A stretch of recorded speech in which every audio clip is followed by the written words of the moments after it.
तो आज सिलीगुड़ी में परमपिता परमात्मा के मूल ज्ञान का प्रचार होने जा रहा है।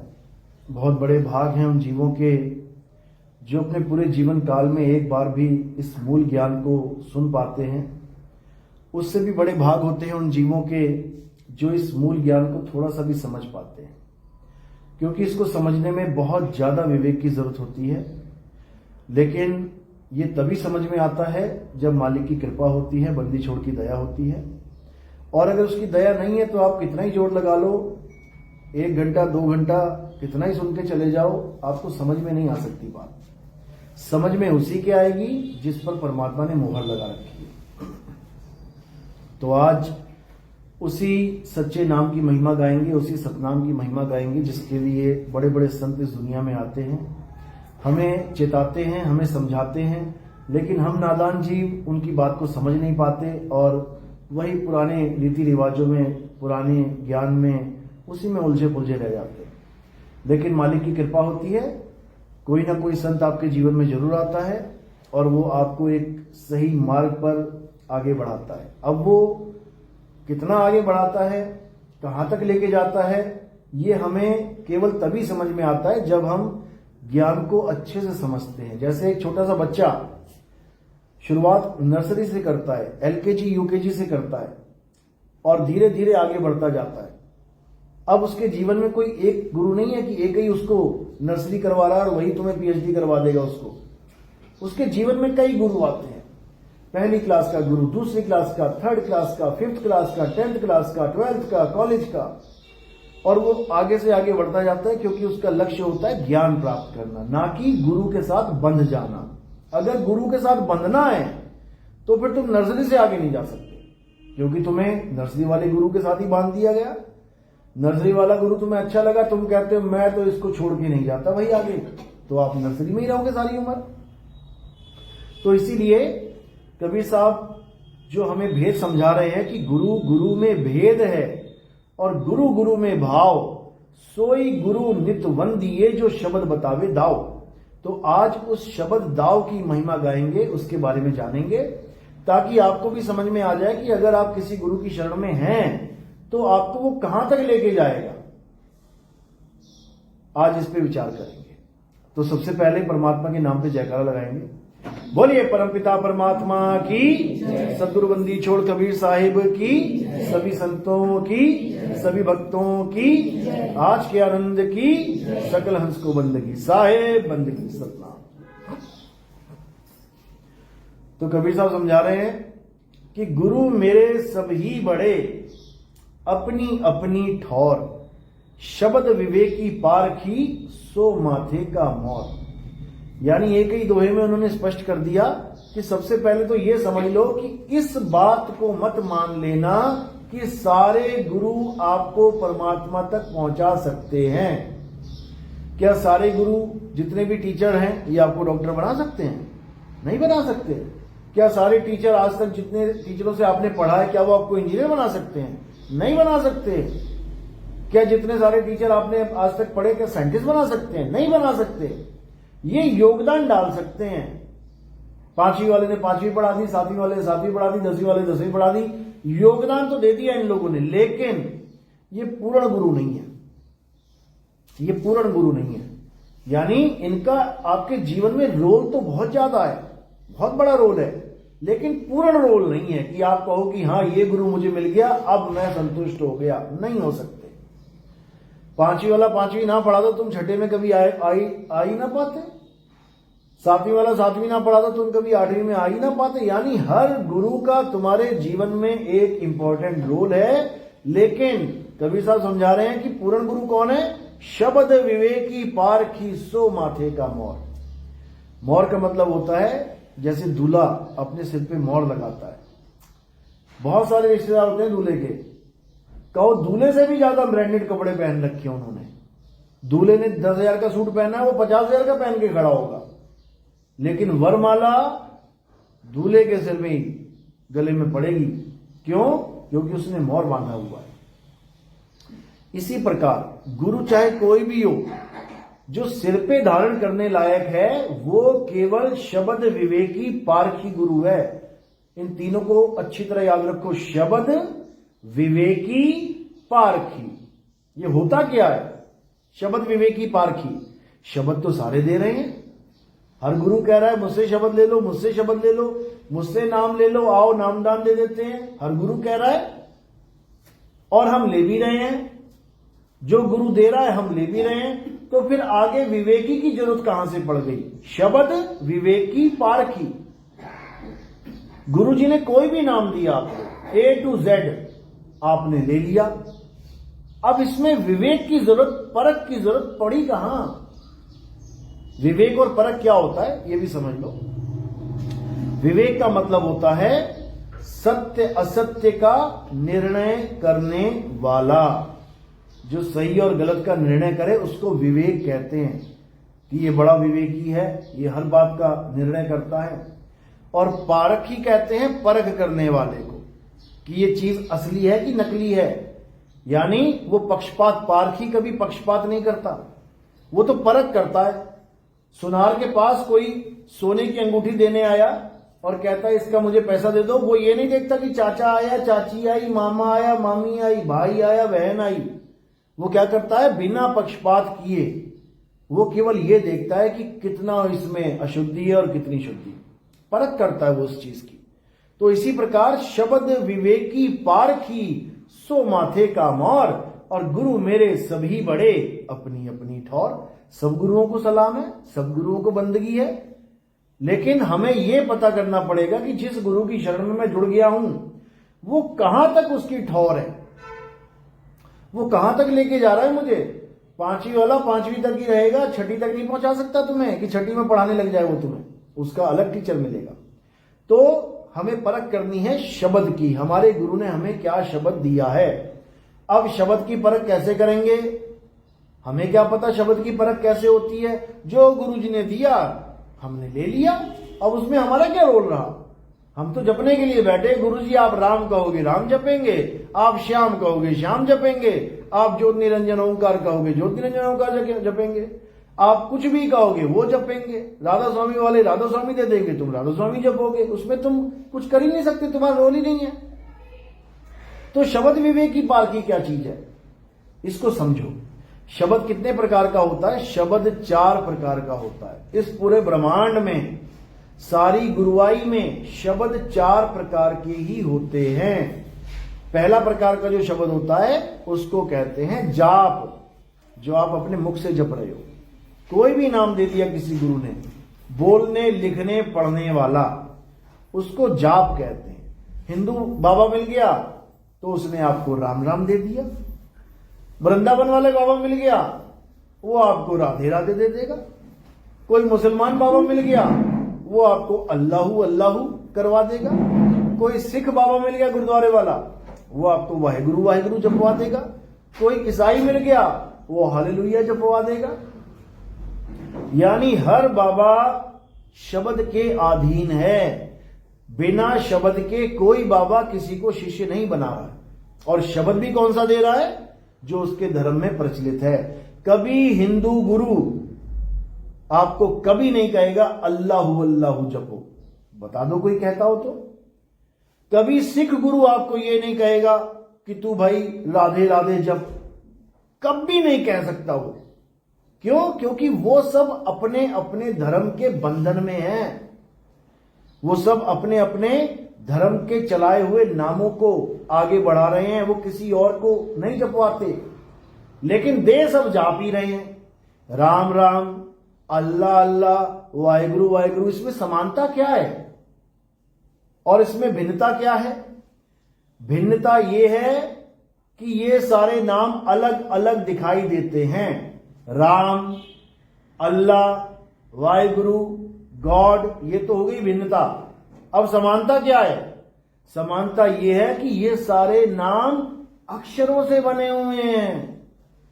ये सारे अल्फाबेट से बने हुए हैं। जो हमारी भाषा में 52 अक्षर आते हैं, आ आ ई उ का खा गा, ये सारे आप काउंट करोगे तो 52 हो जाएंगे। इन्हीं 52 अक्षरों से सारे दुनिया के नाम बनाए गए हैं। ये समानता है। जैसे एक मैदे से आप मटरी बना लो, मट्ठी बना लो, आप कुछ और आइटम बना लो, मैदे की तमाम चीजें बन जाती हैं अलग अलग डिजाइन की। अब आप कह रहे हो मैं ये नहीं खाऊंगा, मैं ये खाऊंगा, मुझे डॉक्टर ने मना किया ये खाने से। अरे वो भी उसी से बनी है। मटरी खाने से मना किया डॉक्टर ने, मट्ठी खा रहा है, बनी तो उसी से है, नुकसान तो नहीं करेगी। यानी भिन्नता क्या है कि उसके शेप अलग अलग हैं, और समानता क्या है कि वो एक ही तत्व से बनी हुई है। मैदे की सारे पकवान हैं। तो इसी प्रकार जो लोग राम, अल्लाह, वाहिगुरु, गॉड, यहोवा, जितने भी नाम है भगवानों के अलग अलग, ये जिनको अलग अलग मान के बैठ गए हैं, यही अज्ञानता है। असल में ये सारे नाम एक ही हैं। और क्या है? जाप हैं। तो कबीर साहब समझा रहे हैं पहले प्रकार का नाम क्या है? जाप। और दूसरे प्रकार का नाम क्या है? अजपा। अजपा क्या होता है? ऐसा गुरु जब मिल जाए जो हमें मंत्र जपने के लिए ना दे, हमारे श्वासों में चलवा दे। जैसे हिंदू गुरु मिल गया, वो क्या कहेगा? बेटा जपो सोहंग, तो श्वास अंदर गई, सो बाहर छोड़ी, हंग, सो हंग, सो हंग, 24 घंटे चलेगा ये आपके साथ। यानी आप कुछ भी काम कर रहे हो, खा रहे हो, पी रहे हो, घूम रहे हो, लेटे हुए हो, बैठे हुए हो, सांस तो ले ही रहे हो ना।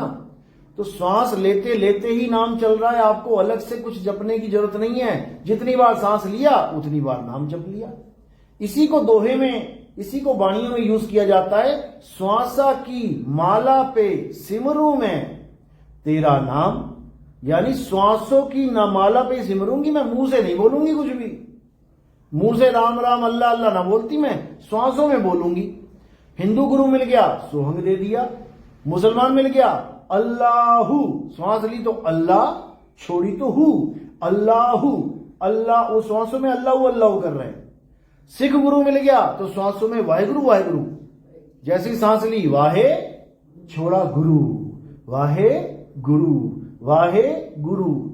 यानी दे सब मंत्र ही रहे हैं, श्वासों पे चलने वाला, लेकिन दे अलग अलग रहे हैं। इसलिए लग रहा है तेरे गुरु ने कुछ और दिया है, मेरे गुरु ने कुछ और दिया है। तेरे गुरु ने मटरी दी है, मेरे गुरु ने मट्ठी दी है। अरे दोनों ने एक ही दे दिया, मैदा ही दे दिया। अब ये हो गए दो प्रकार के नाम, जाप, अजपा। अब तीसरा है अनहद। वो कैसे? वो कानों में उंगलियां डाल के हमारे काया के अंदर 5 तत्वों की 5 धुनों को सुनाने का ज्ञान है। यह ज्ञान ज्यादातर उन आश्रमों में चल रहा है जो लोग अनहद नाद को परमात्मा समझते हैं, जो शब्द धुन को परमात्मा मानते हैं, लेकिन वो एक की जगह 5 में फंस गए, 5 शब्दों में अटक गए। अब ये 5 शब्द कहां से आ गए? ये 5 धुनें हैं किसकी? ये 5 धुनें हमारे 5 तत्वों के शरीर की है। आकाश, वायु, अग्नि, धरती और जल, इन्हीं 5 तत्वों से ये हमारी काया बनी है। और हर तत्व का अपना अलग स्वरूप है, उसकी अपनी अलग आवाज है। बाहर बारिश हो रही है तो आप कभी नहीं कहोगे कि बाहर चट्टान टूट के गिर रही है, उसकी आवाज अलग है। जब चट्टान गिरेगी तो उसकी आवाज अलग है, बारिश की आवाज अलग है। हवा चलेगी तो तुम कभी नहीं कहोगे कि आग की आवाज आ रही है, आग की आवाज अलग है। जंगल में आग लगती है, देखो आग की कैसी आवाज आती है। यानी हर तत्व की अलग अलग आवाज है। और जो योगी कानों में उंगलियां डालकर इन्हीं तत्वों की आवाज को सुनते हैं, वो इसी माया में उलझ पुलझ के रह जाते हैं। यानी अनहद नाद भी परमात्मा का असली नाम नहीं है। क्यों नहीं है? कारण क्या है? क्योंकि ये एक नहीं 5 हैं। परमात्मा एक है कि 5 हैं? एक है। बस इसी को समझना है, परमात्मा एक है लेकिन शब्द 5 आ रहे हैं। इसका मतलब कुछ ना कुछ गड़बड़ है। क्या गड़बड़ है? कि ये तत्वों की धुनें हैं, नाशवान तत्वों की। आज हैं, कल नहीं है। दिल की धड़कन देखो 24 घंटे चल रही है, ये भी एक आवाज है। सांस देखो, सांस की भी एक आवाज है। नाड़ी देखो, नाड़ी की भी एक आवाज है। लेकिन कब तक? जब तक ये 5 तत्व चलायमान है। जैसे ये शांत हो जाएंगे, खत्म। पानी बह रहा है, देखो कितनी आवाज है। पानी एक जगह रुक गया, अब बताओ पानी की कौन सी आवाज है? हवा चल रही है साए साए करके, समझ में आ रहा है तूफान की आवाज है, और बिल्कुल शांत है, बताओ क्या आवाज है? इसी प्रकार पांचों तत्वों में जो आवाजें हैं और जिसको योगी मान के बैठ गए कि ये परमात्मा की धुन है, ये सब नकली ज्ञान है, ये सब नकल है, ये माया है और इसी माया से परे होना है। तो तीन प्रकार के नाम हो गए, जाप, अजपा, अनहद। अब इन्हीं तीनों में सारे संसार के गुरु अटके पड़े हैं। या तो मंत्रों में अटके पड़े हैं, राधे राधे जप लो, राम राम जप लो। कोई और बड़ा आ गया, भोले शंकर शिव ओम नमः शिवाय जप लो। कोई और बड़ा आ गया, कुछ और नाम लेके बैठा होगा, बड़ा सा मंत्र।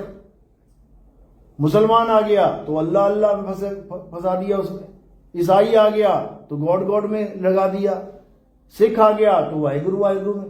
कहने का मतलब दे सभी नाम दे रहे हैं, लेकिन जो असली चीज देने वाली है उसका भेद नहीं जान रहे। ये दे रहे हैं तुम्हें केवल नाम। जैसे पानी का एक नाम है, हिंदुओं ने पकड़ लिया जल, अंग्रेजों ने पकड़ लिया वाटर, साउथ वालों ने पकड़ लिया नीर तोय। अब पानी एक लेकिन उसके नाम अनेक, जल वाटर नीर तोय पानी। अब पानी जो तत्व है वो है असली वस्तु और पानी के नाम जो है वो है नकली वस्तु। जितना मर्जी गला सूख जाए, आप कितना भी नाम जप लो, पानी पानी, वाटर वाटर, जल जल, ये गला गीला नहीं होगा। क्यों? क्योंकि ये नकली पानी से नहीं गीला होने वाला। नकली पानी क्या है? जो तुम्हारे मुंह से अक्षर निकल रहा है, पानी, ये नकली नाम है। और असली वस्तु कहां है? जग में पड़ी है, ग्लास में पड़ी है। वो पियोगे तब बात बनेगी। यानी उसी वस्तु के नाम जपने से वस्तु नहीं मिलेगी। अगर राम को पाना चाहते हो तो राम राम जप रहे हो तो परमात्मा यानी राम को पाने में सबसे बड़ी अड़चन है ये नाम। अगर वाहिगुरु को पाना चाहते हो और वाहिगुरु वाहिगुरु कर रहे हो तो वाहिगुरु वाहिगुरु करना सबसे बड़ी अड़चन है वाहिगुरु को पाने में। अगर अल्लाह को पाना चाहते हो और अल्लाह अल्लाह जप रहे हो तो समझ लो अल्लाह अल्लाह जपना सबसे बड़ी अड़चन है अल्लाह को पाने में। प्यास लगी है, डायरेक्ट पानी तक पहुंचना है और अगर तुम पानी पानी जपने में लग गए तो समझ लो प्यासे मरोगे एक दिन। तो इसीलिए कबीर साहब समझा रहे हैं कि जाप, अजपा और अनहद, इन तीनों से बच जाओ। साहिब समझा रहे वाणी में, जाप मरे, अजपा मरे, अनहद भी मर जाए, सुरत समाए शब्द में, वाको काल ना खाए। यानी जाप मरे, तुम कोई भी नाम ले लो, कब तक जप सकते हो? कब तक चलेगा ये नाम?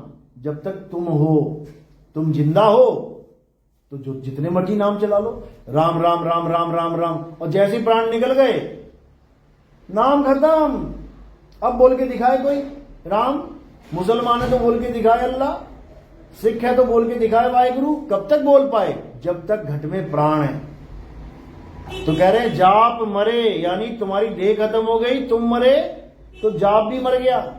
अजपा मरे, श्वासों पे नाम कब तक जपोगे? जब तक श्वास चल रही है। जैसी तुम्हारी काया खत्म, श्वासों का नाम भी खंडित हो जाएगा, खत्म हो जाएगा वो नाम। तो कह रहे हैं अजपा मरे, कानों में उंगलियां डाल के पांच तत्वों की धुनें सुन रहे हैं, कब तक? जब तक ये बज रही हैं। जैसे ही शरीर शांत हो गया ये धुन भी खत्म हो जाएंगी। तो कहते हैं अनहद भी मर जाए।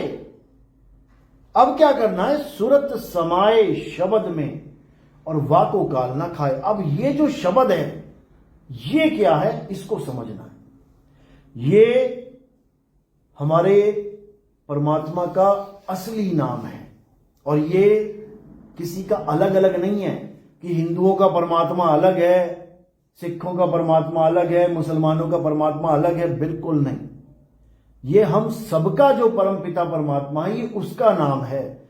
और ये नाम क्या है? ये नाम सत्य है, इसी को सत्य कहते हैं।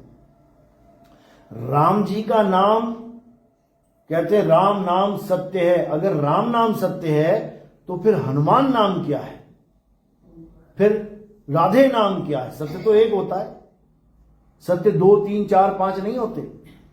शिव वाले कह रहे हैं शिव ही सत्य है, राम जी वाले कह रहे हैं राम ही सत्य है, अल्लाह वाले कह रहे हैं अल्लाह ही सत्य है, वाहिगुरु वाले कह रहे हैं वाहिगुरु ही सत्य है। सब अपने अपने नामों को सत्य मान के बैठे, जबकि सारे नाम झूठ हैं। झूठ नाम है ये। झूठे क्यों हैं? क्योंकि ये बनते और बिगड़ जाते हैं, इसलिए झूठे हैं।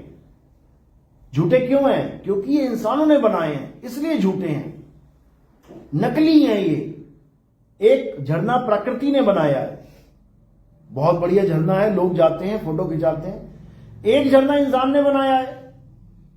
अब जो इंसान ने बनाया है पानी उसमें भी गिर रहा है, और जो प्रकृति ने बनाया है पानी उसमें भी गिर रहा है। लेकिन जब आप देखोगे तो वो झरना कहलाएगा नेचुरल, और ये झरना कहलाएगा कृत्रिम, अप्राकृतिक, नकली, मैन मेड। ये फर्क है दोनों में। तो जो परमात्मा का असली नाम है वो मैन मेड नहीं है, और जो परमात्मा के झूठे नाम है वो मैन मेड है। मैन मेड मतलब जब आदि मानव था, जब इस दुनिया में आदि मानव आए, नंगे धड़ंगे, जानवरों की तरह खाने पीने वाले, जानवरों की तरह जंगलों में भटक रहे हैं। जब आदि मानव आया तो कोई भी भाषा नहीं थी, जानवरों की तरह रहते थे। आग जलाना भी बड़ी मुश्किल से सीखा उन्होंने, पत्थर पे पत्थर टकरा के। आग पैदा भी कर ली तब भी उसका नाम नहीं रख पाए कि इसको आग बोलूं, क्योंकि पता ही नहीं है बोलना क्या है, किसको बोलना है, क्या नाम रखना है। धीरे धीरे धीरे धीरे विस्तार हुआ बुद्धि का, तब उन्होंने अपने मुंह से निकलने वाले हर अक्षर की लिपिबद्ध एक रूप बना दिया। आ ई उ, यानी जितने अक्षर निकाल पाए मुंह से उन सबको निकाल के उनका एक फोटो बना दिया कि ये आ है, ये ई है, ये का खा गा है। अब ये सिस्टम केवल हिंदुस्तान में चला, क्योंकि आदि मानव जो हिंदुस्तानी थे वही हिंदी बोल रहे हैं, वही 52 अक्षर को यूज कर रहे हैं। जो अंग्रेज आदि मानव थे उन्होंने क्या किया, उन्होंने अपने मुंह से निकलने वाली हर आवाज को लिखना शुरू कर दिया। ए, हम लोग कहां से शुरू हुए? आ से। वहां वो कहां से शुरू हुए? ए से। ए बी सी डी, हमने कितने अक्षर बनाए? 52 अक्षर। उन्होंने कितने अक्षर बनाए हैं? 26। यानी हमारे आदि मानव की बुद्धि 52 बार चल गई अक्षर बनाने में, और उनकी बुद्धि कितनी चली? मात्र 26 बार। आज तक 27वां अक्षर नहीं बना पाए वो। यानी हम उनसे डबल दिमाग वाले हैं। हमारे आदि मानव 52 अक्षर बना के ये सारी दुनिया में जो दिख रहा है सबके नाम धर लिए उन्होंने भी धर लिए। हमने रखा पानी का नाम जल, उन्होंने रख दिया वाटर। हमने रखा धरती, उन्होंने रख दिया अर्थ। हमने रखा पेड़, उन्होंने रख दिया ट्री। हमने रखा हवा, उन्होंने रख दिया एयर। हमने रखा आसमान, उन्होंने रख दिया स्काई। हमने रखा चंद्रमा, उसने रख दिया मून। हमने रखा सूर्य, उन्होंने रख दिया सन। यानी काम उन्होंने भी वही किया जो हमने किया, लेकिन अक्षरों का फर्क था। हमारे अक्षर कुछ और थे, उनके अक्षर कुछ और थे, लेकिन दोनों ही मैन मेड थे। मैन मेड है ये नाम। अब दुनिया के नाम रख लिए, अच्छी बात है, क्योंकि कुछ ना कुछ तो बोलना ही पड़ेगा। किसी को कोई सामान लाना हो, काली मिर्च ले आना। अब काली मिर्च तो मैं ना बोलूं तो तुम वहां पागल हो जाओगे, समझा समझा के। तुम्हें चाहिए क्या? 5000 तरह के मसाले पड़े हैं, और तुम कहो वो काला वो दाना होता है, छोटा सा, वो दाना ही पागल हो जाएगा बंदा ढूंढ ढूंढ के। लेकिन तुमने एक नाम रख दिया उसका, काली मिर्च, इलायची, लौंग। कितना आसान हो गया जीवन। लौंग बोलोगे, सीधे लौंग की वहां जाएगा और लौंग उठा के लेके आएगा। यानी इन 52 अक्षरों के द्वारा हमारा जीवन बहुत आसान हो गया। अभी देखो, सड़क पे जाओ चलते चलते, जो जो चीज तुम्हें दिख रही है एकदम तुम्हारे माइंड में उसके नाम आएंगे। कार आ रही है, बस, ट्रक, पत्थर, रोड, कंकड़, पानी, गाय, कुत्ता, बिल, जो तुम देखते जा रहे हो अपने आप दिमाग में सारे नाम आ रहे हैं। और अगर ऐसी कोई चीज आ गई जिसका तुम्हें नाम नहीं पता, तुम हैरान हो जाओगे, ये क्या है? जिसका नाम हमें नहीं पता, अब क्या बोलते हैं? अरे ये क्या है? यानी अब इसका नाम रखो। इसीलिए हमारे घर में बच्चा पैदा होता है, सबसे पहले क्या भगदड़ मच जाती है? नाम रखो, नाम रखो, नाम रखो। कहेंगे क्या इसे हम? तो ये जो नाम रखने वाला प्रोसेस है, ये किसका है? गाय ने ना रखा कभी अपने बच्चे का नाम। 20-20 बच्चे पैदा कर दिए सुअर ने, एक भी नाम ना रखा सुअर ने अपने बच्चों का। कुत्ते, बिल्ली, हाथी, घोड़े सब बच्चे पैदा कर रहे हैं, खा रहे हैं, पी रहे हैं, मर जा रहे हैं, लेकिन कोई किसी का नाम नहीं रखता। केवल इंसान को बीमारी लगी हुई है नाम रखने की। बच्चा पैदा हुआ नहीं, नाम रखो, नाम रखो, नाम रखो, क्योंकि ये नामों के चक्कर में ऐसा उलझ चुका है, बिना नाम के ये रह ही नहीं सकता। तो ये नाम सब कहां से आ रहे हैं? 52 अक्षरों से। सारे संसार की हर चीज के नाम कहां से आ रहे हैं? 52 अक्षरों के। 52 अक्षरों को खत्म कर दो, हर चीज का नाम खत्म हो जाएगा, चीज वहीं रहेगी। आदि मानव जब था, पेड़ भी वहीं था, पानी भी वहीं था, पत्ते भी वहीं थे, फूल भी वहीं था, सूरज भी वहीं था, चांद भी वहीं था, सारे जानवर भी वहीं थे, लेकिन उनका नाम नहीं रखा था उसने। तो क्या जीवन नहीं था? बिल्कुल था। लेकिन जब उसने नाम रखना शुरू कर दिया, अच्छी बात है, जीवन आसान हो गया। लेकिन दिक्कत कहां हो गई? जब उसने भगवान के नाम रखना शुरू कर दिया। हिंदुओं ने रख दिया राम, श्याम, शिव, शक्ति। मुसलमानों ने रख दिया अल्लाह, रब, रब्बुल आलमीन, हक, कबीर। ईसाइयों ने रख दिया गॉड, यहोवा, यीशु। सिखों ने रख दिया सतपुरुष, अकाल मूरत, सतनाम। अब ये जो नाम रखे हैं इन लोगों ने, ये भी 52 से ही बने हैं। और ये नाम जो रखे हैं, ये भी एक ही ताकत के नाम है। ताकत एक ही है, पावर एक ही है, लेकिन उसके नाम अनेक रख दिए। अब झगड़ा यहां पे शुरू हो गया।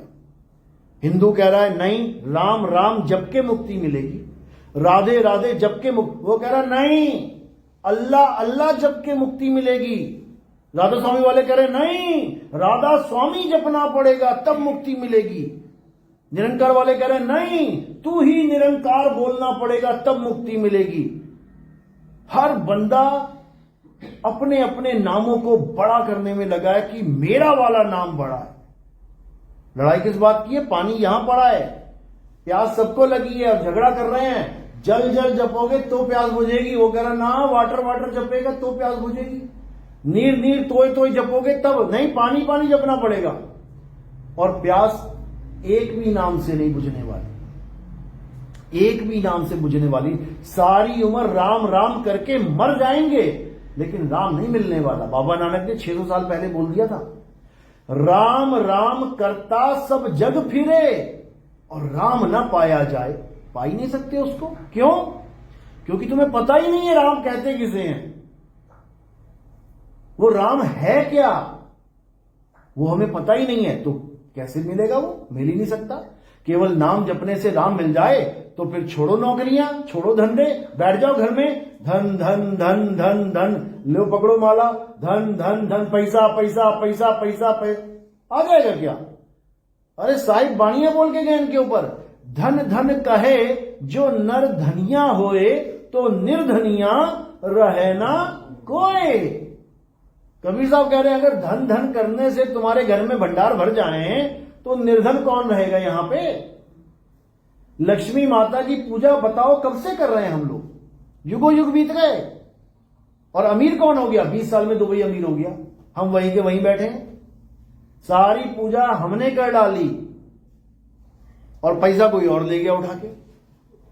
दिक्कत ये है, करना क्या है? उस राम को जानना है कि राम है क्या। अब राम को कैसे जाने? क्योंकि हमारे दिमाग में केवल एक राम फिट है। कौन? दशरथ जी के बेटे त्रेता युग वाले राम। और कौन राम है? हाँ, किसी के गली मोहल्ले में किसी ने नाम राम रख दिया, वो बात अलग है। लेकिन जो पूजनीय राम एक है, जिसको दशरथ जी का बेटा कहते हैं। अब इसी में समझ जाना, कबीर साहब दुआ कह रहे हैं, एक राम दशरथ का बेटा, जिसके पीछे लड़ाई चल रही है, अयोध्या में राम मंदिर बनना चाहिए। एक राम दशरथ का बेटा, एक राम घट घट में बैठा, ये दूसरा राम है। एक राम का सगल पसारा, ये तीसरा राम है। और एक राम तीनों से न्यारा, ये चौथा राम है। अब हमें तब समझ में आएगा करना क्या है, जब हम इन चारों रामों को जान लेंगे। ये चारों राम केवल हमारे नहीं, सबके हैं। हिंदू, मुस्लिम, सिख, ईसाई सबके हैं। तो पहला राम कौन है? पहला राम है ये काया। एक राम दशरथ का बेटा। दशरथ का बेटा कौन है? जो तुम्हें दिखाई दे रहा है, जो लोगों को दिखाई दिया, हां राम जी आ गए, उनका नाम राम रख दिया। आप हनुमान जी की फोटो देख के कभी नहीं कहोगे कि राम जी की फोटो है। कैसे पहचाना? इस काया से। तो पहला राम कौन है? काया राम। ये तुम्हारी काया भी राम है, तुम्हें देख के लोग पहचानते हैं कि तुम कौन हो। और दूसरा राम कौन है? जो घट घट में बैठा, वो कौन है? वो जीव राम है। जीव कहां बैठा है? श्वासों में बैठा हुआ है। देखो किसकी सांस नहीं चल रही है? सबकी चल रही है। यानी दूसरा राम घट में बैठ के काम कर रहा है अपना। अगर वो राम निकल जाए तो ये वाला राम ठंडा पड़ जाएगा। इस वाले राम की वजह से इस वाले राम के काम चल रहे हैं। समझ लो, समझ में आ रही बात? एक राम दशरथ का बेटा काया राम, एक राम घट में बैठा, आप सब में बैठा हुआ है, जो सांस चल रही है आपकी। कुत्ता, बिल्ली, हाथी, घोड़ा, कछुआ, जो मर्जी ले लो तुम, वो दूसरा राम सब में बैठा हुआ है। जीव राम कहते हैं जिसको, जीवात्मा। जीवात्मा, सब में जीवात्मा है ना, सब में है। अब तीसरा राम कौन है? एक राम दशरथ का बेटा, एक राम घट में बैठा, एक राम का सगल पसारा। ये जितना पसारा आपको दिख रहा है, सिलीगुड़ी में आज से 200 साल पहले जो आया होगा या 100 साल पहले जो आया होगा, अगर उसको आज की सिलीगुड़ी दिखा दे, वो कहेगा बाप रे बाप ये क्या है। अरे यहां तो 2 झोपड़ियां इधर थी और 2 झोपड़ियां उधर थी और पूरा जंगल था। तो ये पसारा किसने डाल दिया? देखिए ये पसारा, तुम्हारे घर देख लो, तुम्हारे परदादा का घर देख लेना, और तुम अपना घर देख लेना, और आने वाली जनरेशन का घर देख लेना। पापा दादा चले गए झोपड़ी में, तुम आए बिल्डिंग में, और अगला आएगा महल में। ये पसारा कौन कर रहा है? ये तीसरा राम जो अंदर बैठा हुआ है, वो कौन है? मन राम। ये मन राम का बहुत तगड़ा पसारा है। सारे संसार में इसी ने पसारा कर रखा है। जंगल कटवा कटवा के बिल्डिंगें कौन बना रहा है? ये मन ही बना रहा है।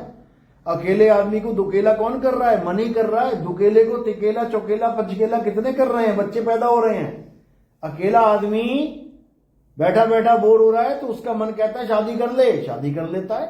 उसके बाद यहां तक भी नहीं रुकता, उसके बाद आगे पसारा, 1 बच्चा, 2 बच्चा, 3 बच्चा कर रहा है। ये मन का पसारा है, सारा खेल मन का है। तो कह रहे हैं एक राम दशरथ का बेटा, एक राम घट में बैठा, एक राम का सगल पसारा, एक राम तीनों से न्यारा। ये जो तीनों से न्यारा राम है, ये कौन है? ये हम सबका पिता है, जिसको परम पिता परमात्मा कहते हैं, जिसका आगे कोई पिता नहीं है। परम पिता, सबका पिता, उसका कोई पिता नहीं है। राम जी के पिता हैं, कृष्ण जी के पिता हैं, हनुमान जी के पिता हैं, सबके पिता हैं, लेकिन परम पिता परमात्मा का कोई पिता नहीं है। उसको जानना है। जब उसको जान जाओगे तो सारा खेल समझ में आ जाएगा, और कुछ नहीं करना है। तो सबसे पहले हमें यह जानना है कि राम है क्या। परम पिता परमात्मा ही असली राम है, जो घट घट में समाया हुआ है। कैसे समाया हुआ है? जैसे 1 लाख घड़ों में पानी भर के रख दो और ऊपर एक चांद आ जाए, रात में देखोगे तो हर घड़े में तुम्हें चांद दिखाई देगा। यानी जो ऊपर है वो अपनी छांव, अपनी परछाई नीचे दिखा रहा है। यानी ऊपर कौन है? परम पिता परमात्मा। नीचे कौन बना हुआ है? ये जीवात्मा। उसी परमात्मा का अंश हर घड़े में दिखाई देगा। इसी को बोला है ईश्वर अंश जीव अविनाशी। यानी ईश्वर जीव नहीं है, ईश्वर जीव से परे है। जीवात्मा हर घड़े में बैठी हुई है, लेकिन जो असली ईश्वर है वो हर घड़े से ऊपर है, वो अलग है, वो बंधन में नहीं है। जीव बंधन में है। ये सारे बंधन, यानी ये जितने भी पिंजड़े हैं, इनके अंदर जीव आत्मा रूपी तोता बैठा हुआ है पिंजड़े में, और ये दिन रात बोल रहा है। आपका तोता आपके पिंजड़े में बोल रहा है, हमारा तोता हमारे पिंजड़े में बोल रहा है। अब इस तोते को करना क्या है? पिंजड़े से मुक्ति दिलवानी है। अब गुरु ऐसा मिल गया जो कह रहा है कि पिंजड़े में ही परमात्मा है। यानी तुम पूछो गुरुजी परमात्मा कहां रहता है, अरे बेटा तेरी शरीर में परमात्मा रहता है। अगर ये बोलने वाला गुरु तुम्हें मिल गया तो समझ लो कि तुम फंस गए। ये बिल्कुल वैसा हो गया जैसे किसी कैदी को बोला जा रहा है, अरे बेटा तेरा पिता वो जेल में ही रहता है। तो कैदी की खोज खत्म। कैदी कभी सोच भी नहीं सकता कि मैं जेल से बाहर जाऊं और अपने पिता से मिलूं। वो क्या सोच रहा है, अरे जेल में ही मेरा पिता, मैं भी जेल में, मेरा पिता भी जेल में। सबसे बड़ा अज्ञान है दुनिया का ये। जिस पिता को वो जेल में बता रहे हैं असल वो पिता नहीं है। वो कौन है? वो तीसरा राम है। तीसरा राम यानी दूसरे राम से, यानी तुमसे तीसरे राम की पूजा करवाई जा रही है, मन की पूजा करवाई जा रही है। और ये मन कहां बैठा है? ये यहां बैठा हुआ है, जिसको हम कहते हैं इंगला पिंगला सुषमना, जिसको हम कहते हैं शिव नेत्र, जिसको हम कहते हैं तीसरा तिल, जिसको हम कहते हैं थर्ड आई, जिसको हम कहते हैं त्रिकुटी। यहां पर वो मन बैठा हुआ है। उसका स्वरूप क्या है? बाबा नानक समझा रहे हैं, मन तू ज्योत स्वरूप है, अपना मूल पछाण। यानी यहां पर जो ज्योत जल रही है, आप देखोगे हिंदू धर्म में टीका लगाया जाता है। टीका क्यों लगाया जाता है? बिंदी क्यों लगाते हैं? लेडीज बिंदी लगाती हैं और जेंट्स टीका लगाते हैं। क्यों लगाते हैं? कारण क्या है? यही कारण है ताकि तुम्हारा ध्यान हमेशा यहां लगा रहे। जब तुम बिंदी लगा लेते हो तब क्या होता है, ना चाहते हुए तुम्हारा ध्यान एकाग्र रहता है यहां पर।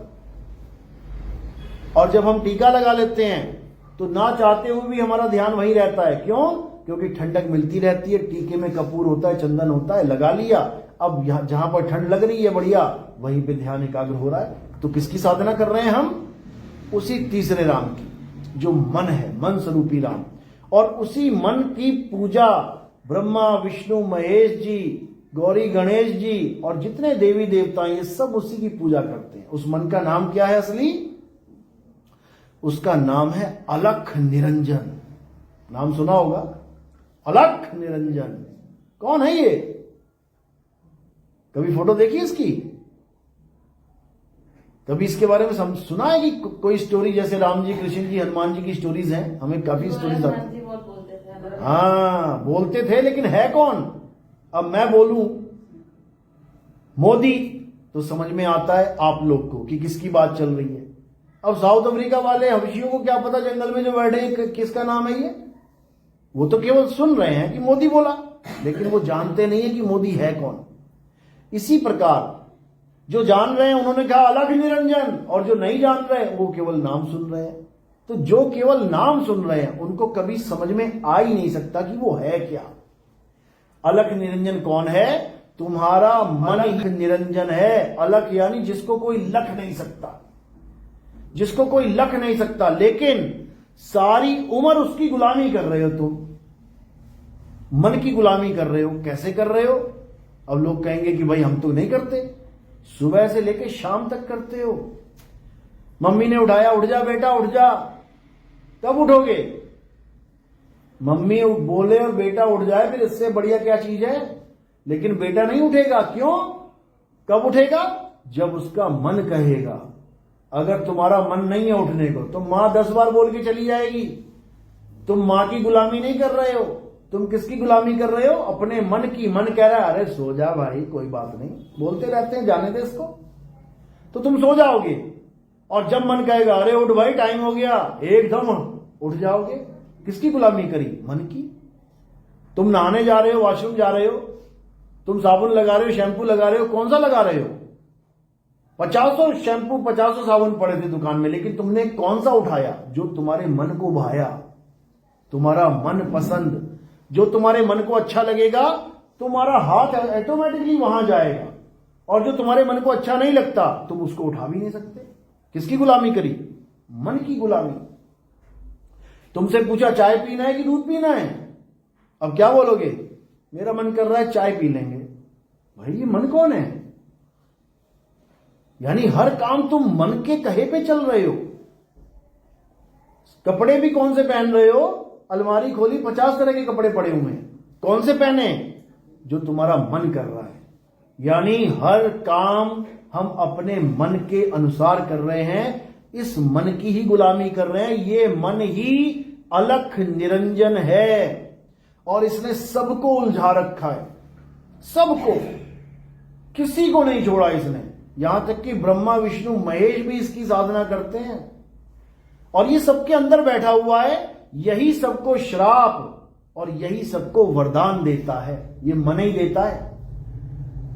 कोई लड़का आया तुम्हारे पास, बच्चा आया, खूब टांगे दबाई, तुम्हारे मन को बड़ा अच्छा लगा, तो तुमने क्या कहा?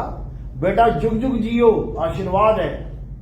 अब कोई आया और तुम्हारे पत्थर मार के चला गया, अब तुम्हारे मन को बड़ा क्रोध आ गया। अब तुमने क्या किया? उसको श्राप दे दिया। तो किसने दिया? आशीर्वाद भी किसने दिया और श्राप भी किसने दिया? मन ने। ये मन इतना शातिर है कि आम आदमी को छोड़ो, बड़े बड़े भक्तों से भगवान को श्राप दिलवा देता है। विष्णु जी को श्राप किसने दिया? विष्णु जी के ही परम भगत ने। कौन सा भगत था वो? नारद मुनि। नारायण नारायण करता था पूरा दिन 24 घंटे, और वही भगवान को श्राप दे रहा है कि भगवान, जैसे तुमने मुझे स्त्री के लिए तड़पाया है, तुम भी तड़पो। और श्राप देने के बाद क्या कह रहा है? अरे प्रभु गलती हो गई, प्रभु ये कैसे हो गया, प्रभु कैसे ये लफ्ज निकल गए मेरे मुंह से? निकल नहीं गए, निकाले गए हैं। और किसने निकाले हैं? मन ने। कृष्ण जी का सबसे प्यारा भगत कौन है? सबसे प्यारा मित्र कौन है? जिसके चरण धो के पिए? सुदामा। तुम सुदामा जितने तो खास नहीं हो सकते ना, उसको भी राक्षस बनना पड़ गया। राधा ने उसको श्राप दिया, गोकुल धाम में, जहां कहते हैं गोकुल धाम चले जाओगे तुम्हारी मुक्ति हो जाएगी, वो गोकुल धाम पहुंच गया था, उसको फिर राक्षस बनवा दिया। राधा ने श्राप दिया उसे। तो कौन दे रहा है अंदर बैठ कर श्राप? मन ही दे रहा है। ये मन कभी भी किसी को राजा बना सकता है, ये मन कभी किसी को भिखारी बना सकता है। इस मन को कोई समझ ही नहीं सकता, और असली दुश्मन जो है वो हमारा मन ही है। आज बड़े बड़े लोग छोटी सी गलती करने पर, और किसके कहने पे? मन के कहने पे जमीन में आके गिरते हैं। वो देख लो, एक इन्फ्लुएंसर है, बड़े बड़े लोगों के साथ इंटरव्यू हो गए उसके, और एक छोटी सी लाइन उसने बोल दी गलत, आज थू हो रही है और कोर्ट केस के चक्कर लग रहे हैं उसके। किसके कहने पे? इस मन के कहने पे।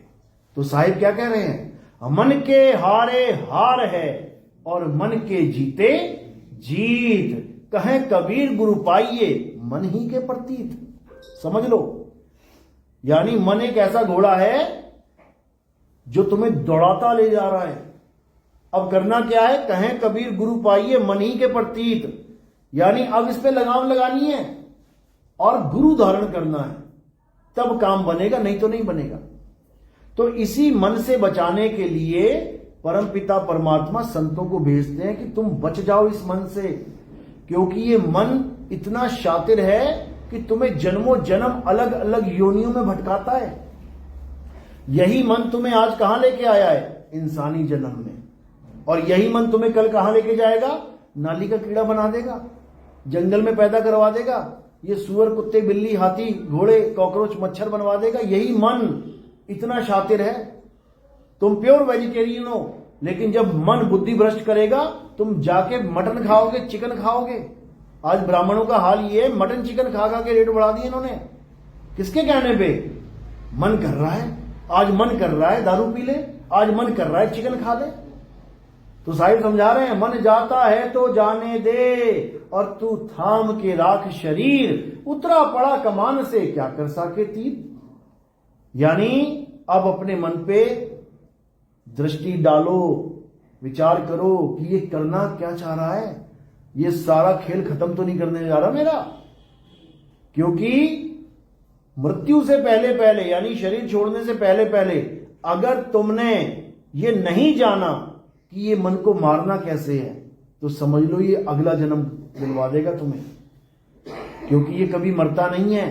माया मरी ना मन मुआ, और मरी मरी गया शरीर, तुम्हारा शरीर चिथड़ा चिथड़ा हो जाएगा।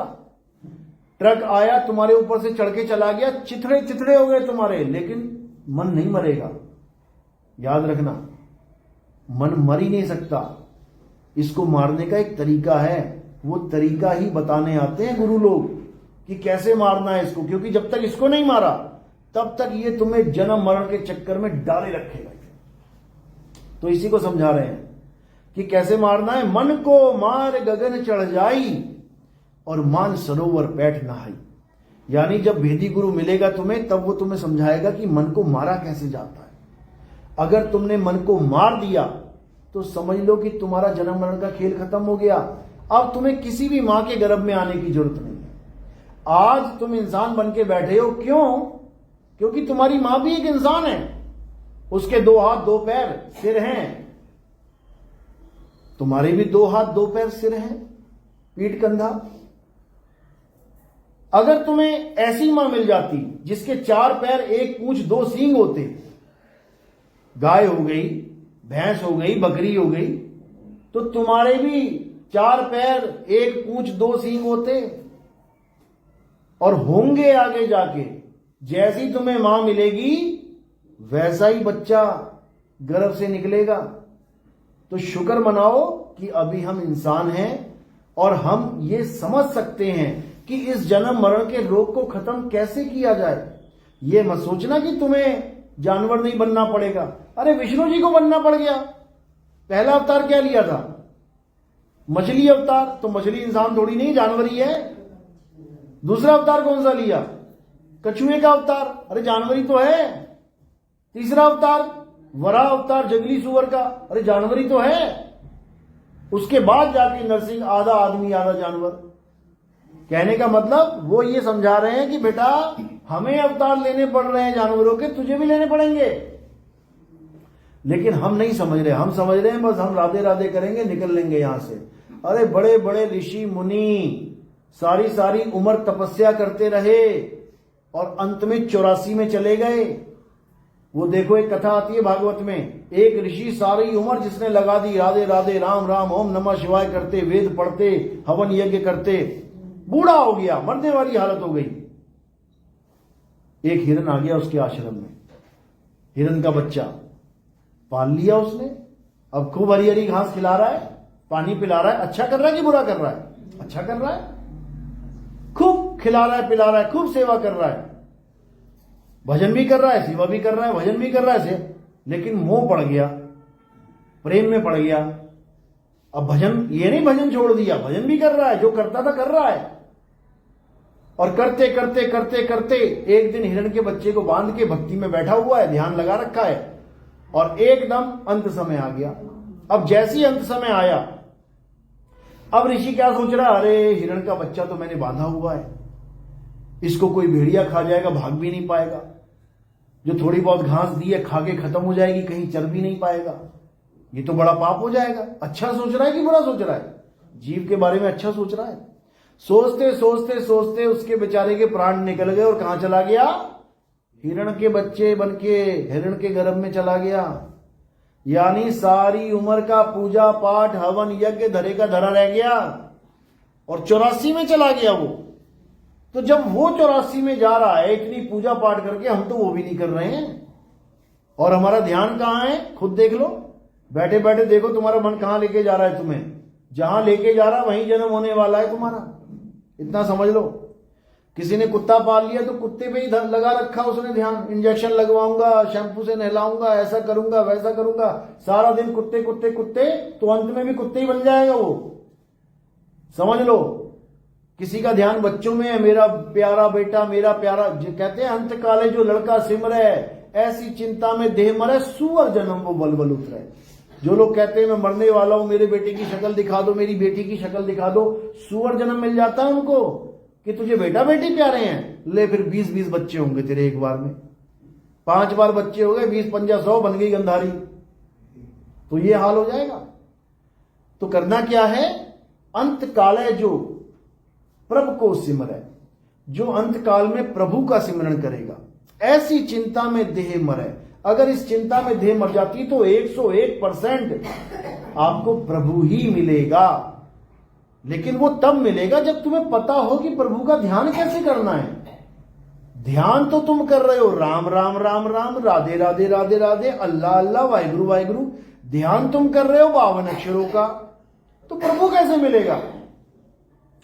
प्रभु कोई नाम नहीं है, प्रभु कोई अक्षर नहीं है कि रा और मां हो गया प्रभु। अरे तुमने रा और मां लिखा है, तुम इसको मिटा भी सकते हो, प्रभु को थोड़ी नहीं लिखो और मिटा सकते हो। तो प्रभु को जानना है तो पहले जानना पड़ेगा कि प्रभु का स्वरूप क्या है। प्रभु का क्या स्वरूप है इसको समझ लो। गीता में यही समझाया गया है कि हे अर्जुन, जो लोग मुझे शरीर मानते हैं, एक आदमी मान रहे हैं। कृष्ण जी कौन है? आदमी। राधा कौन है? औरत। शिखंडी कौन है? नपुंसक। जो ये मानते हैं वो कभी मुझे नहीं जान सकते कि मैं क्या हूं। क्यों नहीं जान सकते? क्योंकि हे अर्जुन, जो मुझे शरीर मानते हैं, यानी पैदा हुआ, पल रहा है, मर जाएगा, वो कभी मुझे जान ही नहीं सकते कि मैं क्या हूं। मैं क्या हूं? हे अर्जुन, मैं अजन्मा हूं, मैं नित्य हूं, मैं शाश्वत हूं, मैं पुरातन हूं, मैं आत्मा हूं। यानी मुझे गलती से भी शरीर मानने की गलती मत करना। और तुम भी शरीर नहीं हो, आत्मा हो। जो अपने आप को सोच लेता है कि मैं आदमी हूं, मैं औरत हूं, मैं बच्चा हूं, बूढ़ा हूं, जवान हूं, वो असल में अपने आप को नहीं जान रहा। और किसको जान रहा है? अपने शरीर को जान रहा है। समझ लो, आपको जो शरीर धारण करवाया गया है, आज आपको पीली साड़ी में बैठे हो, आज आप लाल साड़ी में बैठे हो, आज आप काली साड़ी में बैठे हो। अब आप अपने आप को क्या सोच रहे हो? मैं तो काली हूं, मैं तो पीली हूं, मैं तो लाल हूं। तो यही अज्ञानता है। ना तुम काली, ना तुम पीली, ना तुम लाल। आज तुमने पीली साड़ी पहनी है, कल को सफेद पहन लोगी, परसों को गुलाबी पहन लोगी, फिर कोई नारंगी पहन लोगी, फिर कोई हरी पहन लोगी। यानी तुम वही रहोगी, तुम्हारे कपड़े बदलते रहेंगे। इसी प्रकार हम वही रहेंगे जो हम हैं। कौन है हम? आत्मा। और हमारे कपड़े बदलते रहेंगे।